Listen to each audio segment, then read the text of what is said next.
You're tuned to 1520 WCHE Radio, and it's time now for the Avid Reader Show with your host, Sam Hankin. Sam will offer reviews and interviews of some of the more interesting books and authors of today. And now, Sam Hankin. Afternoon, everyone. Welcome to another edition of the Avid Reader, brought to you by the Wellington Square Bookshop.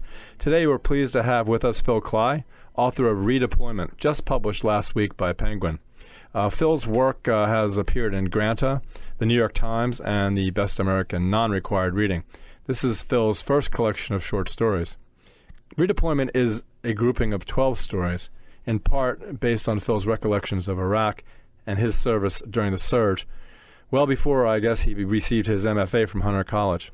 Also, tomorrow, Phil will be appearing at Town Book Center and Cafe at 220 Plaza Drive in Collegeville. I think from about 7, he'll get there 6:45, but from 7 to 8. So if you need directions or you want to reserve a book for Phil's reading and signing, you can contact Kit Little at 610-454-0640. That's 610-454-0640. And it's tomorrow at the Town Book Center and Cafe in Collegeville, which is a very nice bookstore. Hi, Phil. Thanks for joining us today. Thank you for having me. You know, it's funny, after I finished reading your book and was looking at the acknowledgments. The first one was David Abrams, who wrote Fobbit, and I interviewed him like last year when it first came out. Oh, fantastic. Yeah, David's just great. Yeah, it was a great book, and there's one story in your book, but a lot of his book had this, kind of catch-22 attitude to it, which has been referenced in the reviews to your book too, but I think only in one story, but we can talk about that. So he was equivocal when I started poking at him with regard to the wound of war, and so to ask like the same kind of question that one of your characters asked, do you ever think about hell? Do you ever think about what hell means and about what hell means for people who have been there and have come back? Oh, yeah, absolutely. I mean, it's one of the questions I asked myself writing some of the stories in this book. I mean, you can't really write about war without thinking a lot about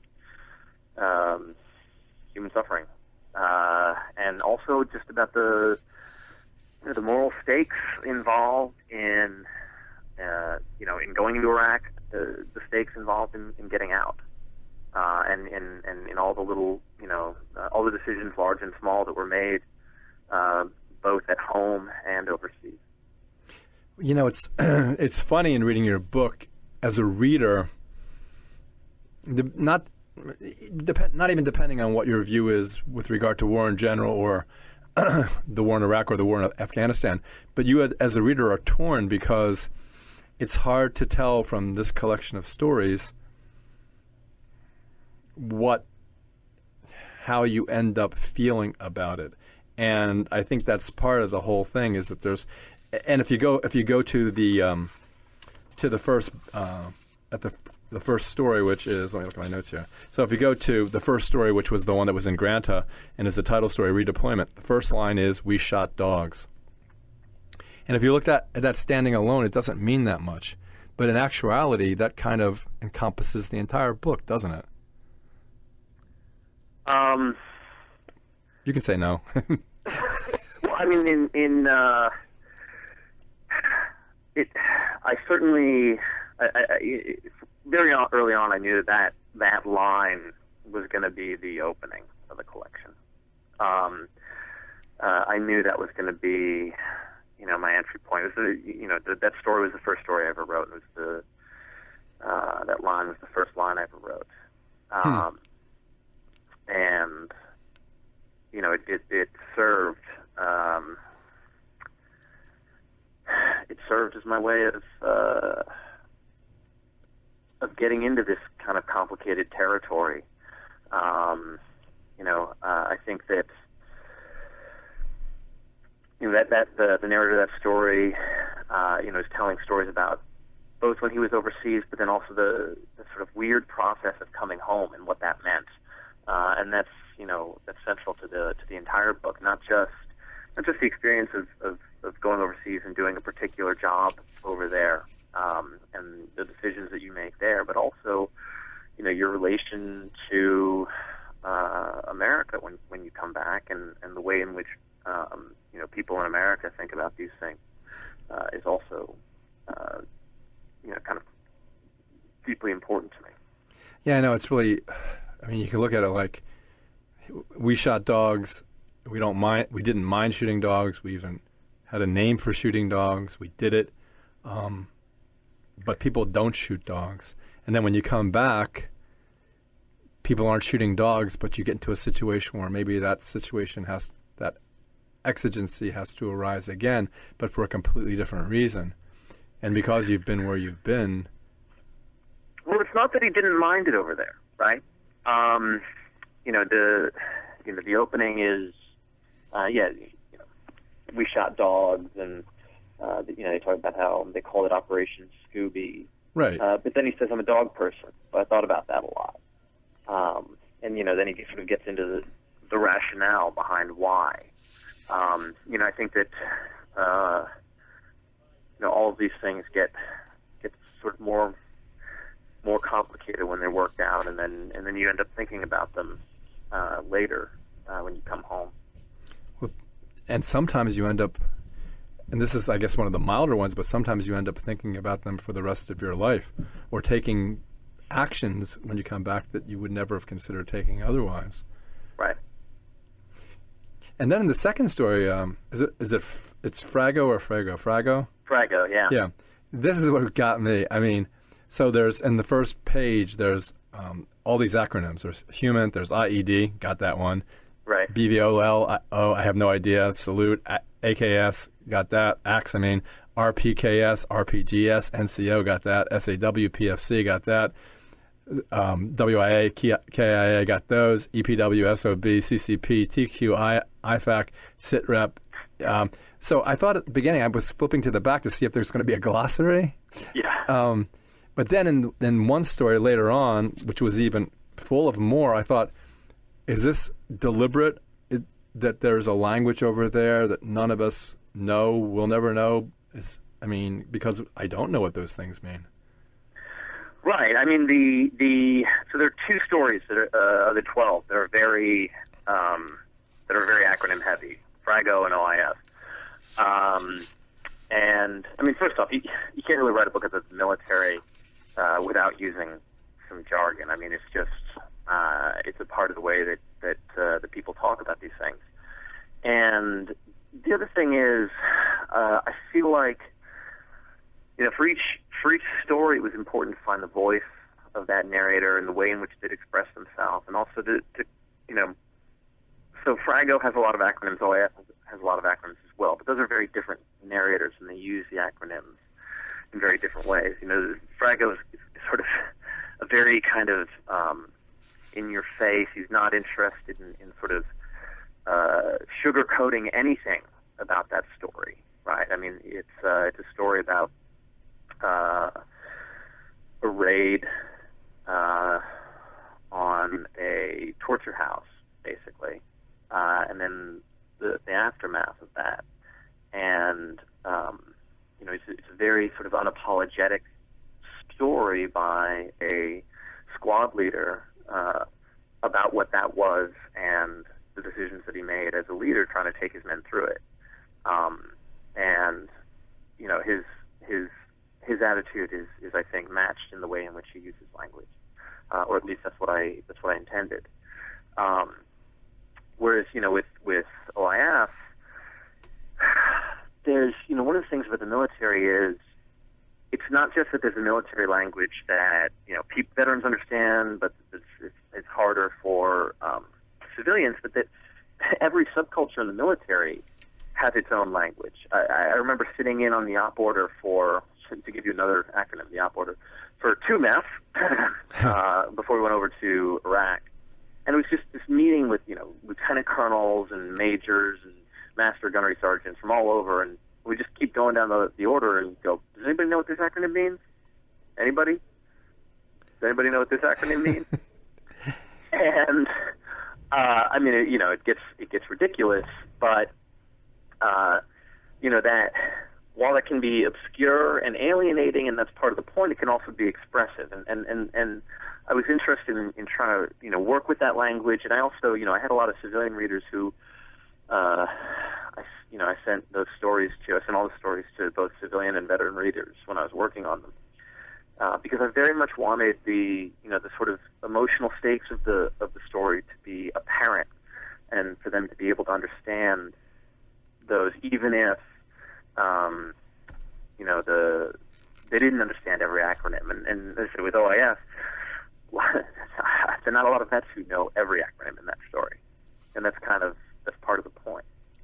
Well, it's funny. I remember when I was always into NASA big time, and I always remember when like the main engine. Well, they would say press to MECO, which was press to main engine cutoff, and it was just something that it meant it somehow it's imbued with a certain meaning because only you guys know it, and it's. But then there's other things. Well, okay. Well, the first thing is this. After all this time, and after whatever you think of President Bush, and I don't think much of President Bush, so I still do not know what an evildoer is. I don't know what a spider hole is. I don't know what a coalition of the willing is. I don't know what it means. I don't know what bringing someone to justice means. I don't know what enhanced interrogation techniques are. I don't know what an Operation Enduring Freedom means. I don't even know what support our troops means. I don't know why we were in Iraq. Well, I don't know why we or the Russians were in Afghanistan. And I don't know and I know what a weapon of mass destruction is, but I know that we have all of them. And I don't know what a terrorist is. And those honestly are things I don't know what I don't know what an evildoer is. What's an evildoer?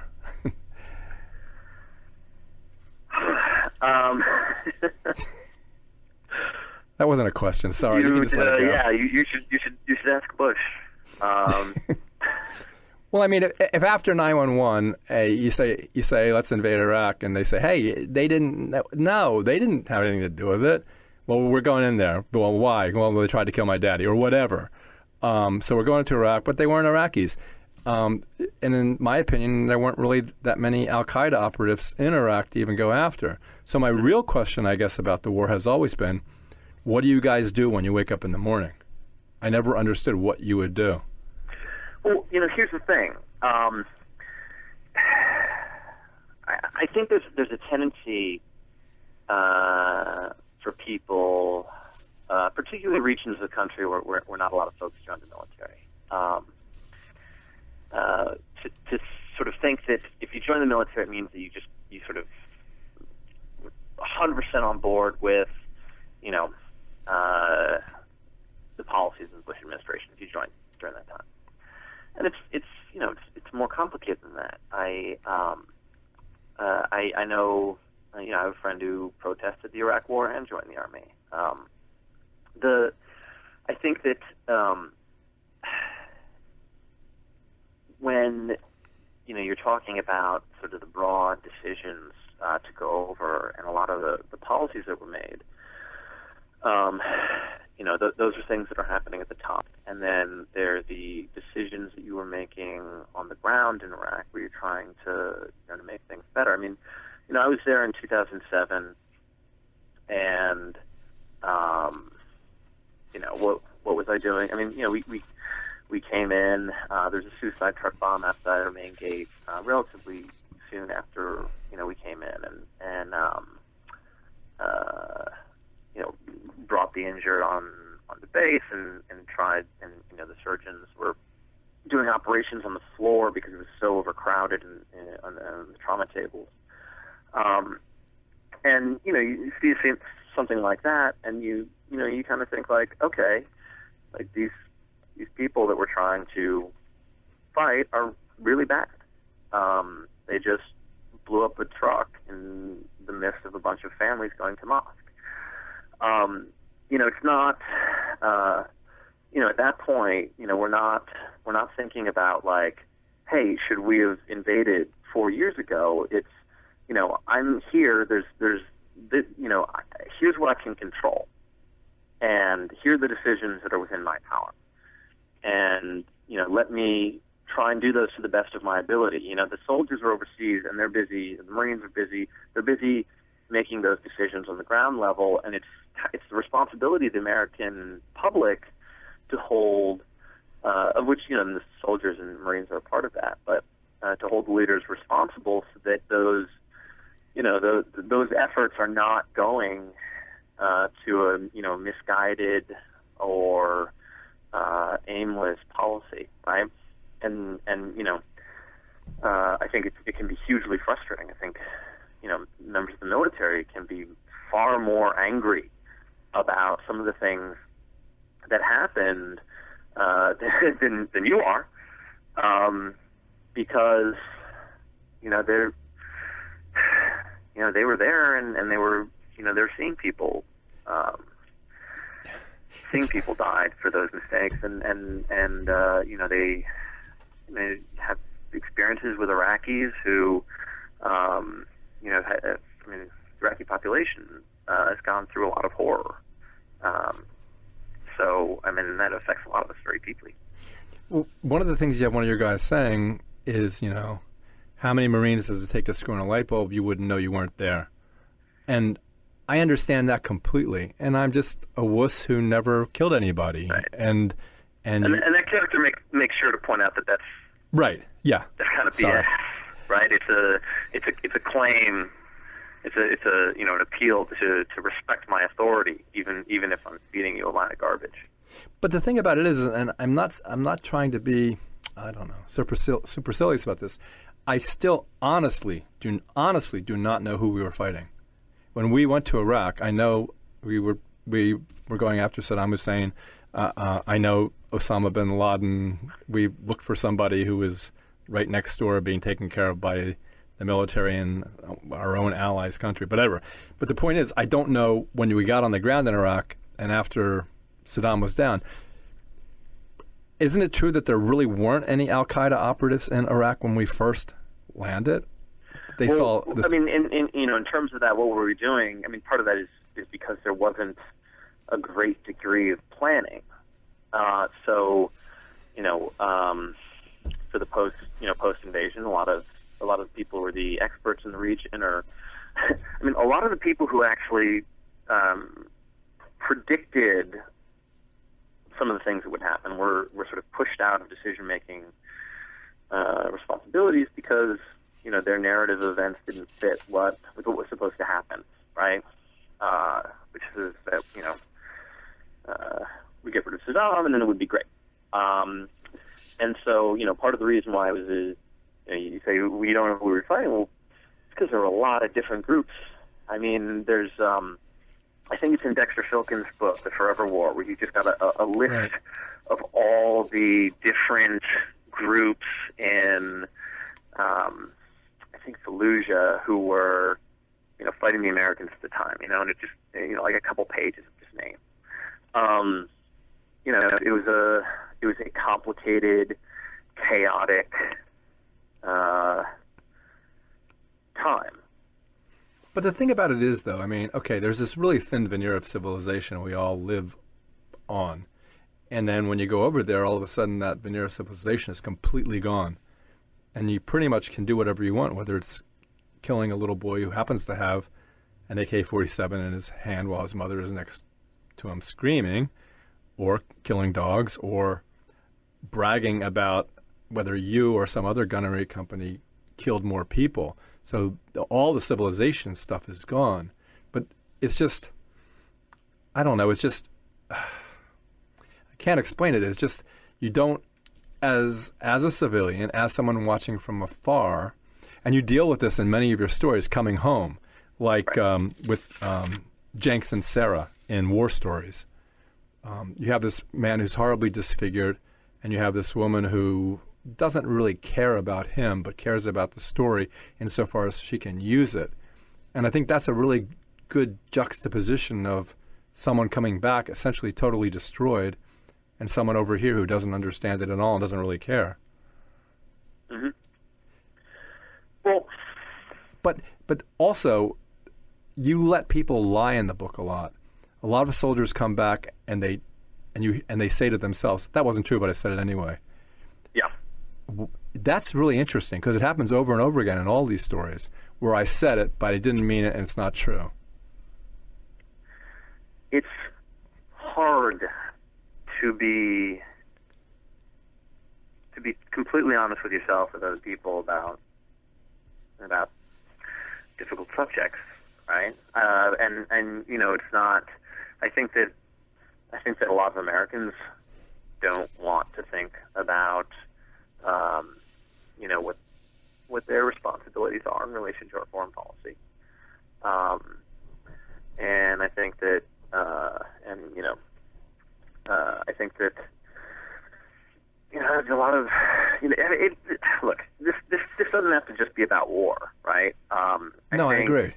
It could be about anything. I mean, we tell ourselves the stories that we are ready to hear, and tell other people stories that we, in order to present ourselves in the way that we want. But if we want to have really, real communication or something,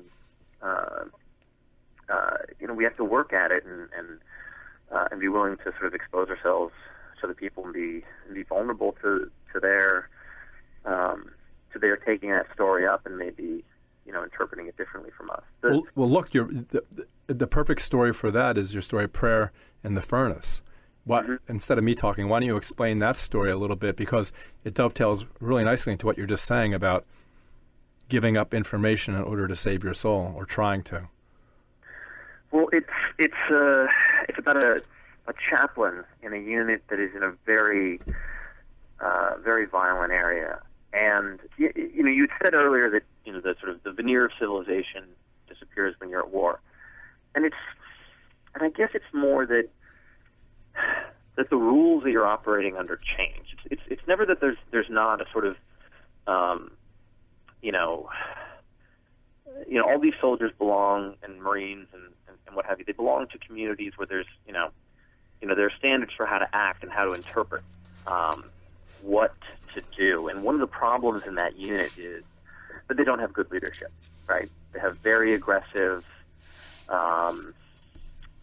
leaders. Who, don't have a lot of subtlety or respect for the complexity of the mission, and that unit gets placed in an incredibly violent and challenging place.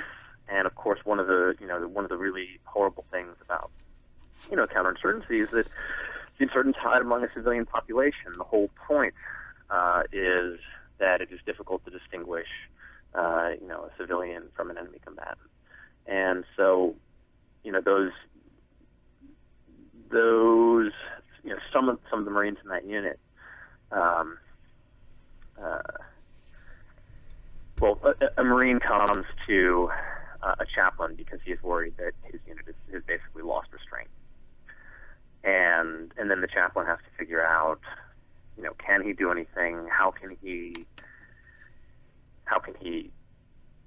help this Marine, both practically and spiritually, in terms of just the moral quandary this guy is in. The Marines frequently talk about counterinsurgency as being a morally bruising battlefield, and that story is an attempt to kind of explore what that means, especially somebody's trying to deal with it while it's still happening, while they're still over there, while they're still being attacked, while they're still losing people, and dealing with just the sort of rage and sadness and confusion of that situation.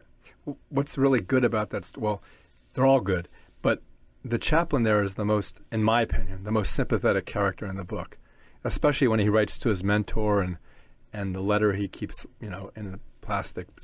That the idea that he's looking for the spiritual help, and the guy writes him back, and I'm looking at what he wrote back as kind of not heroic, but a really good response.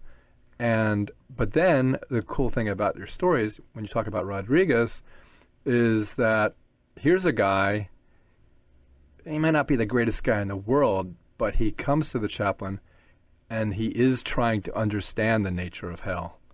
Yeah, we're back here not really thinking about it. At least he has the whatevers to do it, and right. That's a really dynamic story because it has so much going on, and as the reader, the working reader, it's really hard to figure out when it's over, one, what really happened and how you feel about it. Yeah, and that's the whole. You sort of talked about my feelings of the war in general, and I brought it back to the sort of particular experiences. I think that's really what I wanted to get, is to allow the reader to kind of come into this situation and think about basically how they would act, what they think of the the choices and the dilemmas that the characters are put into, and how they're trying to deal with them. Because one of the things that's so weird is when you come back, when you get, especially from when I got out of the Marine Corps, I went to New York, and there's just such a little sense that you're at war, right? And yet we're still going over, we're still sending guys over. People are still getting injured, people are still dying, and the costs of the war, they just continue. Like, we're out of Iraq, but it's not over for the Iraqis in terms of what has been done to that country and the place that they're in now. And so I think that just sort of the ability to think about what those experiences mean on a personal level is important. And there's a bit in that actually in that same story where the chaplain suggests to some of the Marines that they put themselves in the shoes of an Iraqi man that he had met, and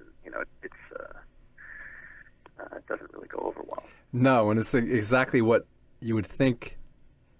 It's exactly what is true, but it's like somebody who would be foolish enough to wear Muslim garb to a Philadelphia Eagles game. In all likelihood, the best thing that's going to happen to him is he's going to get the crap beat out of him. And he didn't do anything, and there's nothing wrong with him, and maybe he just likes watching the Eagles game. But living in Philadelphia and knowing Eagles fans, there's no way or if I went to the Eagles game, it didn't stand up for the national anthem. In all likelihood, I'd have the crap beat out of me. Well, I don't know about. I've never been to an Eagles game. Well, Philadelphia fans are pretty bad. They boo Santa Claus, so. Okay, all right. But it's like, it's. Yeah, the response that his people give him when he makes that speech is they could almost do the same thing to him. They're really angry at him for equating them to the enemy. Right. But who is that enemy? It's just that's what he's trying to explain to him. He's just a guy. Right. How come? Oh, and that reminded me too. The cover of your book is really good. Did you help vet that, or did they just pick it for you, or how'd you get the cover? I mean, that was Penguin. I was very happy. I think it's great. Mm-hmm. You know why it's so good is because it's the same as your book. It's like you don't know. Right. You don't know where he is. You don't know if he's coming back, if he's going. You don't know if he's happy, sad, if he has second thoughts. Right. Exactly. It's definitely a really good cover. Beautiful cover. And the texture's good too. And then there's and psychological operations. That's the only story. I think it's the only story that has an epigraph that you put in there. How come? I don't know. I didn't. It felt appropriate. I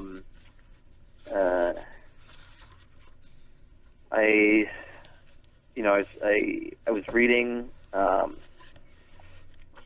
of that poet's work in translation, and I thought to myself that was the perfect epigraph for that story.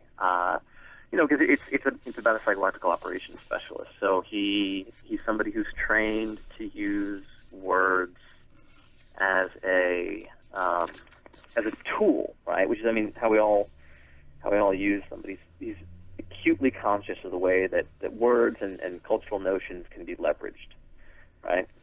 And he has none of the. Sometimes you hear people say, literature doesn't do anything.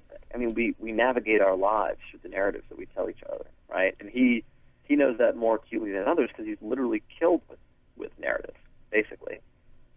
So I'll read it. I learned words from among the languages of the earth, to seduce foreign women at night and to capture tears. So. And the funny thing is it's the one story. Well, there's a couple of them in which you're not at the war, and this woman Zara, who's beautiful and scary and powerful, is talking to this guy, and he says something to her that's offensive, and she calls him up on it at school. And here's one of your things where you go, the special assistant tried to calm us down. I gave him a tight smile. He goes, I understand why she said that. I said, but sometimes I can't sleep at night. And then you go, that wasn't true. Most nights I slept like a drunken baby. But what he's doing gets him out of trouble. Right. And then the coolest part of this story is that they both know, Zara and the guy know that they're lying to each other about a lot of stuff, yet they're repelled and at the same time attracted. And that goes back to the epigraph too, kind of, especially the ending of the story where she walks away. Let me get to the end of it. Hold on. So she walks away, but, maybe we'll meet again. Maybe we'll get together again. Right. And it's just like, okay, I kind of understand how maybe we'll talk another time, and a slight wave. And it's like, it's like the epigraph. I think it's a good epigraph. But, it's just this very difficult negotiation that he has because, he wants to be, everybody wants to be known, right? And if you, and he's so conscious of the way in which he can use his status as a tool, but on a basic level, he does want to be able to have a sort of real conversation with somebody. Right? But he knows how. It's also. Oh, sorry, go ahead. I was going to say at the beginning, when he's at school, he knows how far he can push his ammunition, his stock of coins, being what he is, and he knows when to stop too. Generally, right, up to a point. And then he has to go through this very complicated negotiation with what he's going to tell her and how he's even going to be able to work it out himself, right? And because there are things that he's proud of. He's not ashamed of having been a veteran. He doesn't feel. He's got a lot of snide things to say about the other folks at Amherst, but at the same time, there are also things that are very sensitive and difficult for him and perhaps shameful that he also wants to talk about. And then how to sort of navigate that without being rejected by the other person. I talked, as mentioned earlier, you tell somebody's story, you tell your story, you don't get to determine how somebody else interprets it. And you're right. It's not this. It has nothing to do really with war. A lot of this stuff really is not allegory, but kind of in the sense that in relationships, especially between men and women, lots of times, and they're the most interesting and sensual, maybe erotic relationships in which each of you know the other's lying. But there may be 3 or 4 levels of the lying until you get down to the bottom where there's this mutual something, and then that could lead to something like it could with them, right? Right. Yeah. And then, so we have to talk about money as a weapon system because that's the one that everyone's going to tell you is just like Catch-22, right? Right?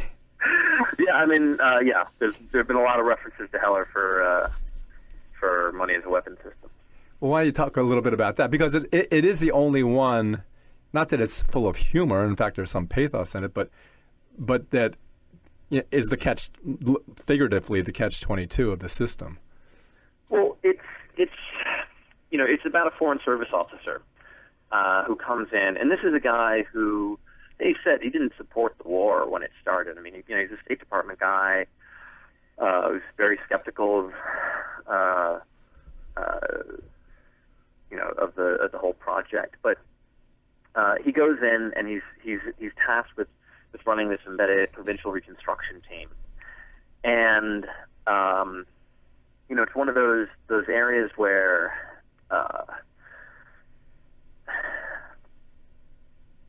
policies that were established well before he got there, and previous lack of foresight, and just the sort of general strangeness that occurs when you have huge bureaucracies doing anything. There's just a lot of insane absurdity that he has to navigate in order to try and achieve anything at all. And it's about him trying to do that. Talk about the baseball uniforms. So yeah, he gets tasked with a important constituent for a congressman. Has this idea that the thing that Iraq needs is Little League baseball team. That Iraq doesn't have the cultural institutions to support democracy, but baseball is the all-American pastime, and this teaches children all the best lessons about individuality and teamwork and so on. And it's totally ridiculous, and yet he gets these packages of baseball uniforms from the guy, and then he has to somehow basically get this guy off of his back while he's trying to start up a water treatment plant that is just, there are just so many problems with that project that go back to the way in which different ministries of the Iraqi government have been set up from early on, the sort of sectarian warfare that had been happening, the different communities that his area of operations encompasses, and it gets to be this very complicated. Well, the water plant is like if you had your house fixed, then you had 220 volts coming in instead of 110. Right. Yeah. They realized at a certain point that they had built the wrong type. So if they ever even managed to get the thing going, it would cause all the toilets and things to explode in the neighborhood. Which is a detail that is actually happened somewhere. And I remember reading about it, and I thought, well, I'm going to use that because that is exactly. I mean, it's a lot of there have been a couple of reviews of the book by war correspondents or veterans or what have you, and a lot of the reviews that have mentioned that story have taken care to go, this is actually realistic. It's not, this is not broad satire, crazy exaggeration that would never happen. They're like, no, these things. Well, see, that's the thing. It wouldn't be funny. It's just like Catch-22. Catch-22, these things really happened. Right. If you're crazy enough to want to get out of the war, you're obviously sane. And yeah, that's what makes your story so funny. Like, it is funny. Well, and my favorite is at the very end when he sees that he can get these three kids, uniforms, and then he gives the baseball bat, and he first uses as if he's. I guess I'm giving it away, but as if he's bludgeoning somebody. Right. He has no idea, what the thing is. But then the cool thing about lies and ops and psychological things and stuff like that is that he finally gets what America wants. At the very last sentence of the book, he finally gets the image. No substance, but he gets the entire image. The catcher waiting, the pitcher looking down for the sign, the batter waiting to swing, and that's what America always wants, isn't it? Well, it's the PR victory, and it achieves some space for him. It achieves some breathing room. He has projects that he actually cares about, that he's trying to push through. But those are these kind of very small incremental changes that are much more related to things that the Iraqis there actually are telling this woman who he works with, that they're telling her that they actually need in their communities. I don't know if is this a story where I'm going to get this wrong? Is it the colonel you describe him as collecting enough feathers to make a chicken? Is that what was that? Where he's collecting? If he thinks if he collects enough feathers, he can make a chicken. Oh no, that wasn't the son of my book. That's in another book. Is that one? I think it's from Packer, where he says we're gluing feathers together in the hope that we'll make a chicken. Why did I think it was you? One of the reviews. Yeah. Okay. Yeah. Mentioned that. Yeah. Yeah, and that's exactly what it's like. It's like those natives where in World War II we had the landing strip, and so after the war they built landing lights made out of bamboo, hoping that the planes would come back. Right. So, like I said, everyone, I have all these bold lines with the stories and their names, but the one story also in Vietnam they had whores. Without getting into specifics, in my mind, this story is like about a need that you have that's fulfilled, but in being fulfilled, it's like the bottom drops out, and it's like trying to fill a leaky bucket with water. You keep trying to get it filled, and then it just keeps leaking out the bottom, and it's like this guy who.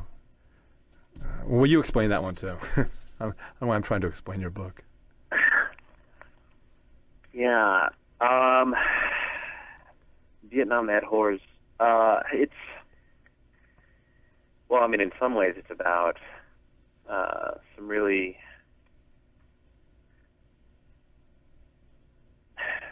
it's in some ways about sort of young guys with not much experience of women and some really problematic notions about women, but and then being in this sort of incredibly intense environment.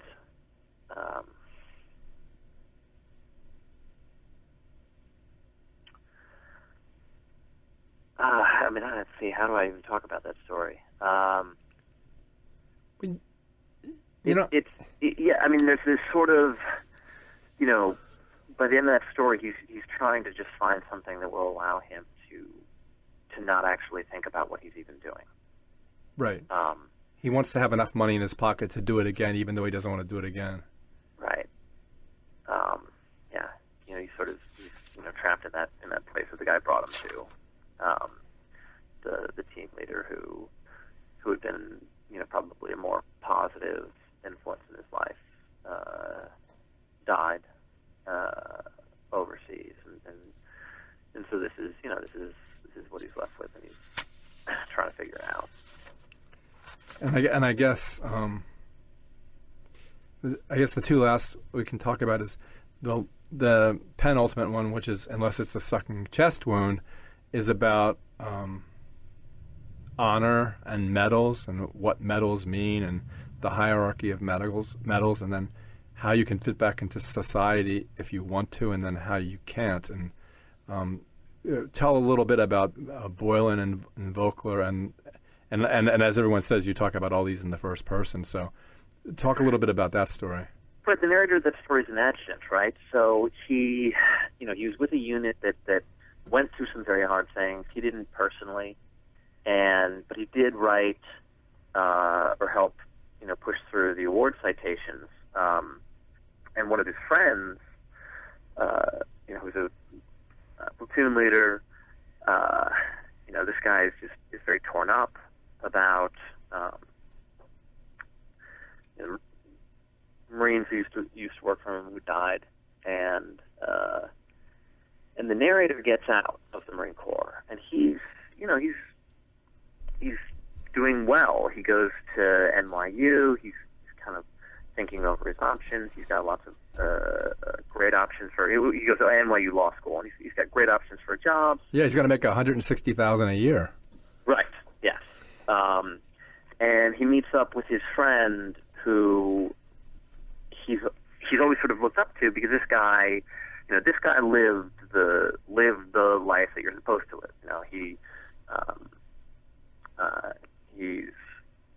He's got a medal, but he's also sort of, having difficulties, and they go out drinking,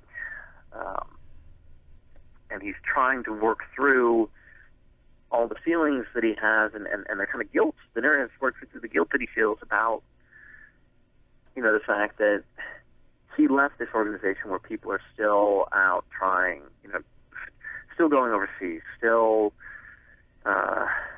going through the experiences. There are guys who are getting injured, guys who are getting killed, and he made a decision. He's going to go, and he's going to live a very comfortable life. Right. And not be a part of that anymore. And he's skeptical of a lot of the military ethos, but still absolutely enthralled by it. And he can't just push away some of the some of those feelings, because he is truly and genuinely admires the heroism of some of these guys. Well, and Boylan's going back to another country, to a different war. Right. And that's why the title, Redeployment, is, again, such a good ambivalent title, because here's this gentleman, the lawyer, who has this ambivalency, and then redeployment, obviously, as you meant it, can be taken as, going back or coming back.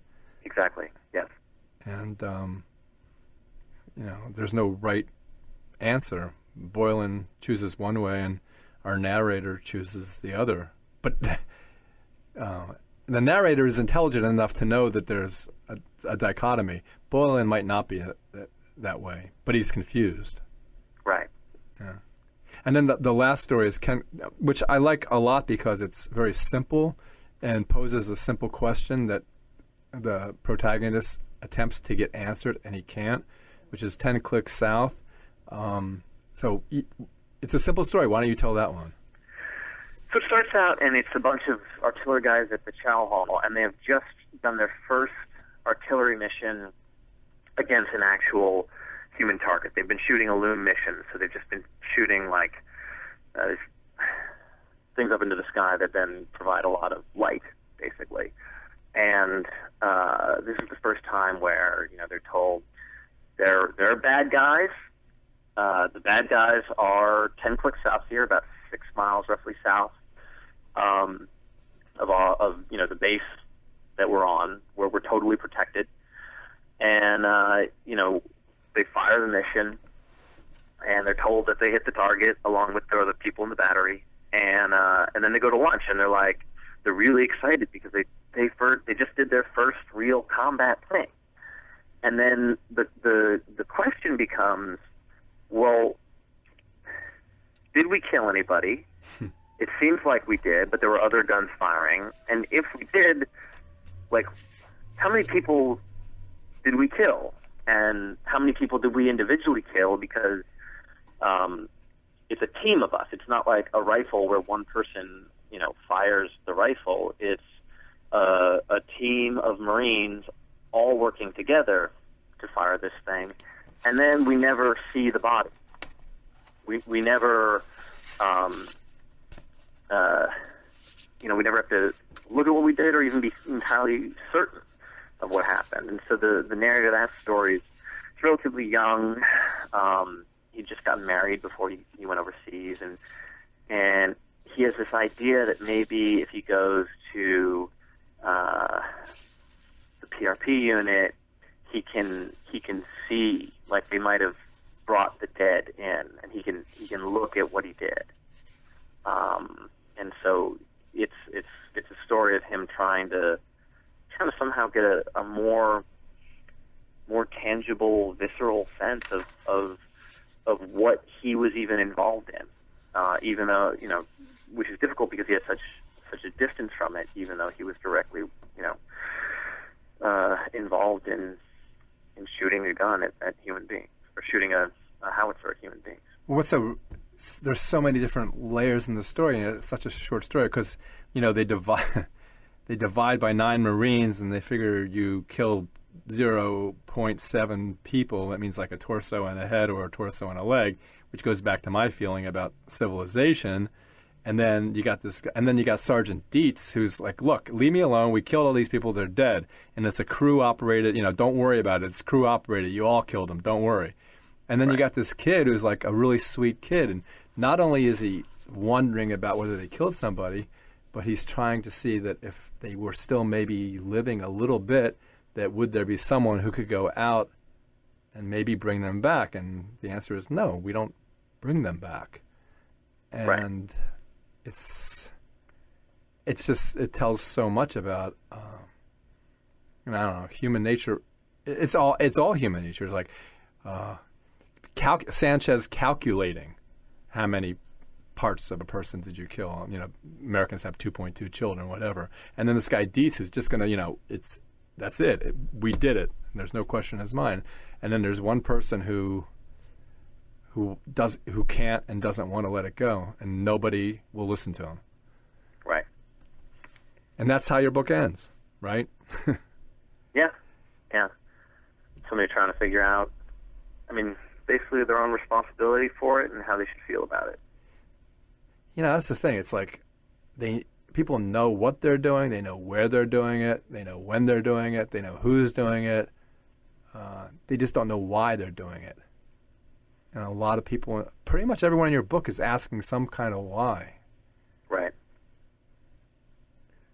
So, okay. Exactly. Yeah. I think that comes full circle. Me being all, upset about, I don't even know what an enemy combatant is. I don't even know what a non-enemy combatant is. Yeah, exactly.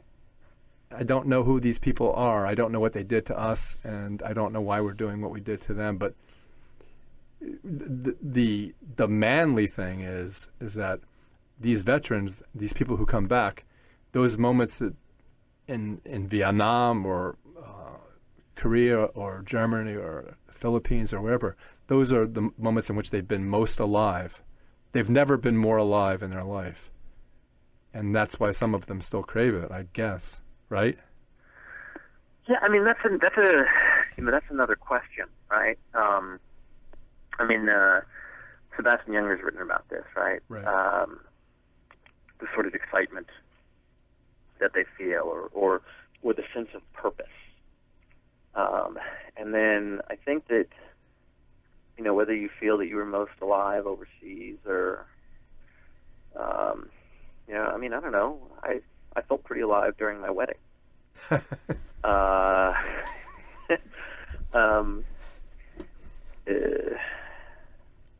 it's true though. If you're there, what's that one saying about nothing heightens your awareness more than the probability that you're going to die within the next second or something like that? Sure. Focuses your attention completely. Yeah, it's a lot of these guys have been through incredibly intense experiences with a group that becomes of people around them who share a mission and a sense of purpose that they become incredibly close to, and they all feel responsible to each other. It's a very particular feeling that is very powerful. And then, whether that, and then, how you interpret that and what that means. That's part of the question. And you ask yourself when you go back into civilian life, and then try and build a new life with meaning and purpose that is going to be very distinct from the life that you lived while you're in the military. Well, to end with, if you look at the back of your book, one of the compliments and comments is from Karen Russell, who I also interviewed for Swamplandia, and she's like the sweetest, nicest girl in the world. I just loved her interviewing. Incredibly smart. Yeah. Oh, yeah, I know. And she's good friends with, I guess, Rivka Galchin, who is also amazing. Mm-hmm. All you guys know each other, I think. It's like some kind of club, like with leather chairs and cigars and stuff like that. I didn't know her. She'd read one storyline. Really? Yeah, and that was just incredibly generous of her. I've met her since then, but just really, was generous enough to read the book and blurb it. Yeah, and what she said was obviously much more eloquent than I've said it, but the idea is that your book is, what she says, an urgently necessary book about the impact of the Iraq War on both soldiers and civilians. And that's what it is. I mean, I've been picking at it here and there, but what it really is, it's something that you need to read in order to at least begin to have some kind of understanding, and then maybe some type of rapport back and forth between the people that stayed here and the people that came and went, or came and went and came and went. And it's a great book. So I really appreciate you being here, and it'll be on the front. I have this independent bookstore, Wellington Square Books, and it'll be on the front desk, and hopefully it'll be picked up as one of our book club selections. Except for some reason, book clubs are only women. You ever notice that? There's not many guys in book clubs. I'm sure there are a few. Well, if they are, this will be a good book for them. But in any event, thank you so much for being with us. I really appreciate it. Thank you. Next week on the Avid Reader, we'll be talking with Daniel Levine about his reworking of the psyche and life of Dr. Jekyll and Mr. Hyde fame, dealing specifically with Mr. Hyde, and the novel by Robert Louis Stevenson, which he appends to the back of his book. It gives us a new take on perhaps the most, according to Levine, misunderstood symbol of villainy in modern literature. It's very interesting. He has a really dense prose Dickensian that is very cinematic. It will definitely be picked up as a movie. You could almost rate the screenplay directly from the novel. So I think that'll be very enjoyable. Daniel Levine and his book Hyde, which is a retelling of the story of Dr. Jekyll and Mr. Hyde. Thanks as always for joining us here on the Avid Reader. We look forward to you coming back next week to listen to us. And also, like I always say to these guys before we start interviewing them, it streams live on WCHE. We put it on our Facebook and all other social media. Then it goes to what's called Podomatic, which is you can go to and listen to it there. And then from there it goes straight to iTunes and to their podcasts. But if you want to find any of, I've done 140 of these now. So if you want to find any of them, just go to iTunes. You don't have to type podcast. And just type the name of the show, The Avid Reader, or the name of the book, in this case, Redeployment, or the author's name, Phil Klay, Klay, and it will pop up. For some reason, we pop up first. So if you miss one, or if you are desirous of listening to me talk most of the time and not let the author talk, or if you're just interested in playing this for someone playing 140 hours of me talking just to someone that you want to torture, feel free to go to podcasts on iTunes and look up any of our great authors who we've had since, I guess, on the show since 2010. So once again, thanks to your loyalty, here we are, and we'll talk to you next week. You've been listening to the Avid Reader Show with your host, Sam Hankin. Sam will be back next week with reviews and interviews of some of the more interesting books and authors of today.